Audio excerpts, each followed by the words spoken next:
নমস্কার বন্ধুগণ, আসন্ন লোকসভা নির্বাচনে মথুরাপুর লোকসভা কেন্দ্রের পিছিয়ে পড়া, লাঞ্ছিত,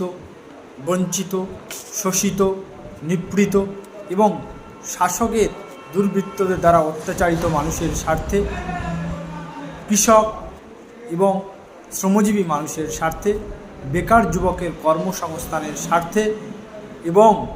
পিছিয়ে পড়া এসসি, এসটি, ওবিসি মানুষের অধিকারের স্বার্থে আসন্ন লোকসভা নির্বাচনে মথুরাপুর কেন্দ্রের আইএসএফ মনোনীত প্রার্থী মাননীয় অজয় কুমার দাস মহাশয়কে খামচিহ্নে ভোট দিয়ে বিপুল ভোটে জয়যুক্ত করবেন। বন্ধুগণ, আসন্ন লোকসভা নির্বাচনে মথুরাপুর লোকসভা কেন্দ্রের পিছিয়ে পড়া, লাঞ্ছিত, বঞ্চিত, শোষিত, নিপীড়িত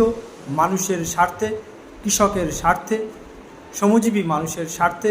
বেকার যুবকের কর্মসংস্থানের স্বার্থে এবং পিছিয়ে পড়া শ্রেণী এসসি, এসটি, ওবিসিদের তাদের অধিকারের স্বার্থে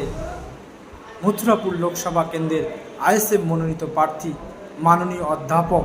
অজয় কুমার দাস মহাশয়কে খামচিহ্নে ভোট দিয়ে বিপুল ভোটে জয়যুক্ত করবেন। নমস্কার।